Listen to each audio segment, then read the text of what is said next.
How did you get on? Well, this is a section from Green, whereas methods of encouraging more Muslim youngsters. 1.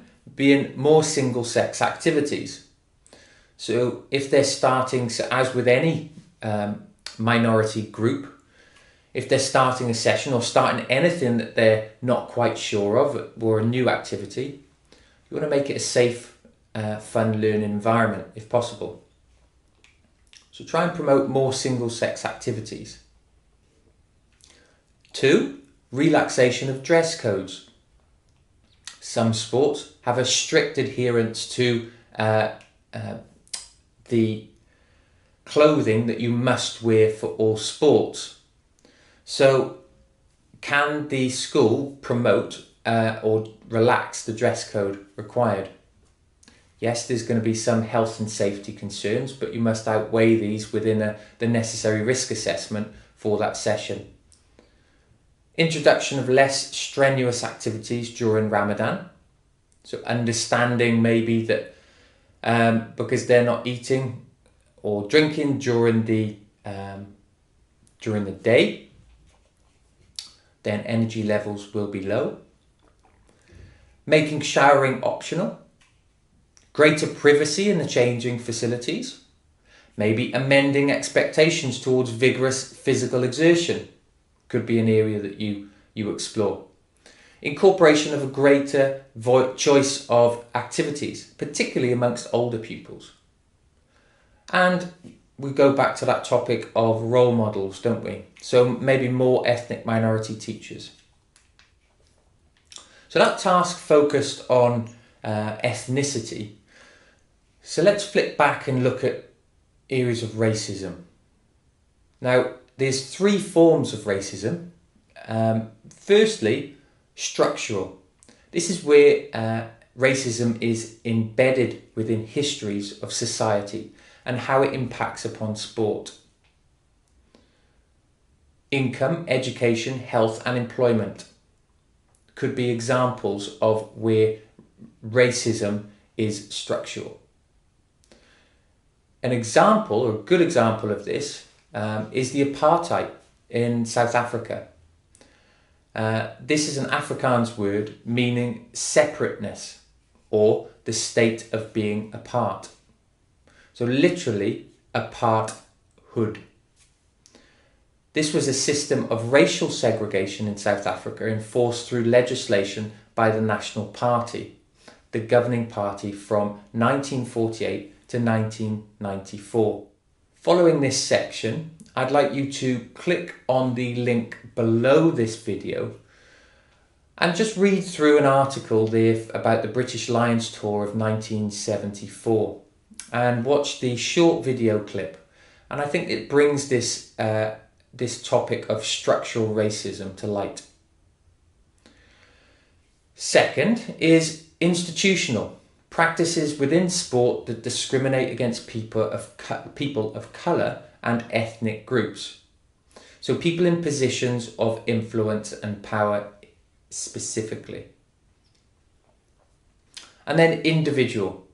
Actions and attitudes of peoples towards ethnic groups.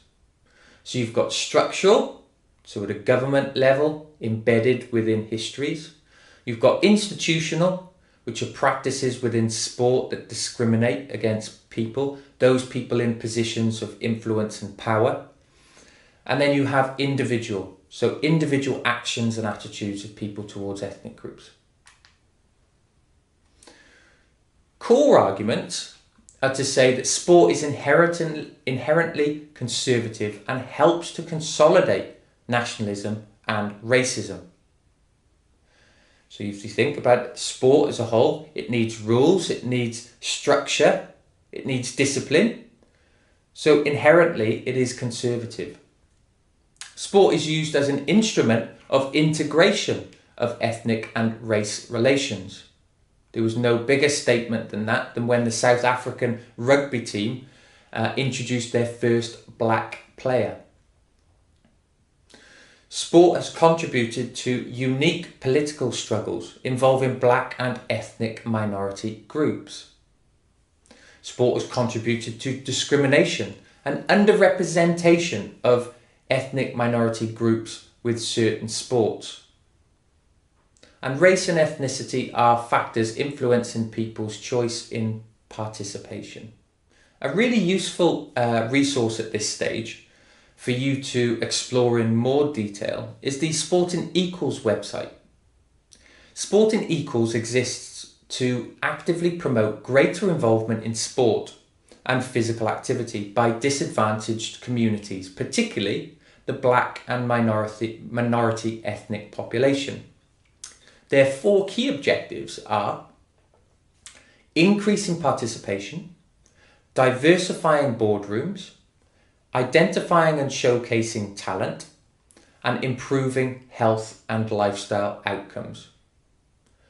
On this website, you'll be able to download the Racial Equality Charter for Sport, which is a really useful document for further information in this area.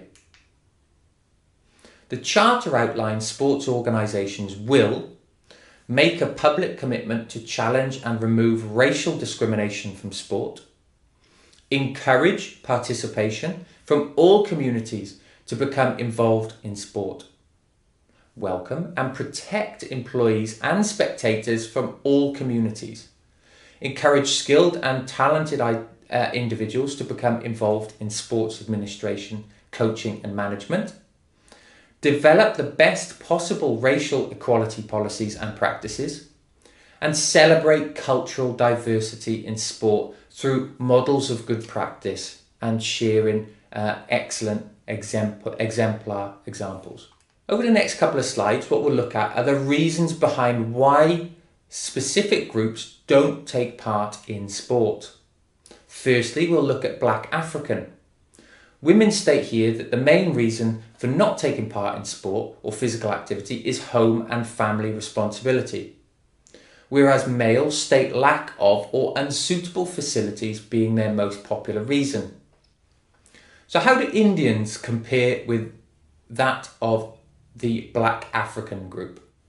Well, home and family life comes out on top once again for the females with a resounding 49%, whereas work and study comes out on top for males.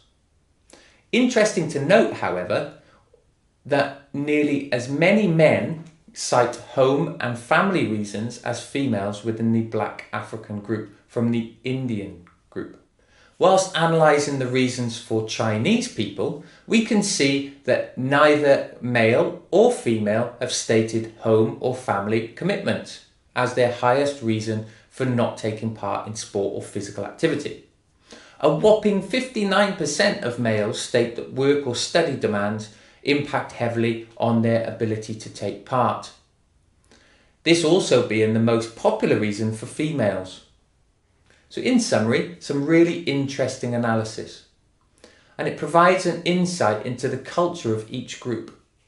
This table denotes the negative experience in sport due to ethnicity. It is a general indication of whether people from different ethnic groups feel that their ethnicity has in some way impacted negatively on their experiences or opportunities to take part in sport. So what do the results show us? Well, generally men are more likely than women to say that they have had a negative experience in sport that is due to their ethnicity, but this may partly reflect the fact, as seen earlier, that more men take part in sport than women. Black other men are the group most likely to say that they have had a negative experience, with 1 in 5 saying that this is the case.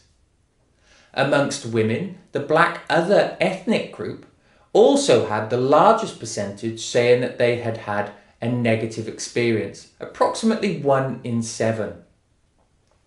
Chinese men and women are the least likely of all the ethnic groups to feel that they've had a negative experience in sport that they considered was due to their ethnicity. Here, a share of participants from non-white ethnic groups for selected sports is presented within the data from Sport England's Active People Survey 6. Across sport, as a whole, 89% of participants are from white and 11% from non-white backgrounds. However, this varies across sports. For instance, in basketball and cricket, you'll notice that over a third of all participants are from a non-white background, whilst badminton and football also have a higher than average proportion of participants from these groups. Conversely, non-white participants make up a small share of cycling and golf. Okay, lots of data to digest there, and we'll move on to a task for you now. We're going to look at the 5 stages of participation. The first stage is pre-contemplation, whereas that group, I don't care, I don't want to get in, I don't want to take part in sport. Then you have the contemplation. Right, I've seen the sport and I'm thinking about taking part in the sport. The third stage is the preparation. Right, I'm interested in the sport and I'm going to think about maybe buying some equipment, buying some football boots or some socks or some a kit. The action, the fourth stage is action. You've bought the kit, you've bought the boots, right, I'm going to take part. And then the fifth and final stage of participation is confirmation, whereby you've continued in the sport for a sustained period of time and you are then loyal to that sport. What I'd like you to do now as a group or on your own is outline the barriers to participation for ethnic minority groups at each stage of the participation journey. Suggest methods of overcoming the barriers at each stage. So can I suggest that you create a table and in the left hand side you place the actual stage participation. You insert a column to say the barrier, and then you insert another column which identifies a method for overcoming the barrier. Okay, off you go.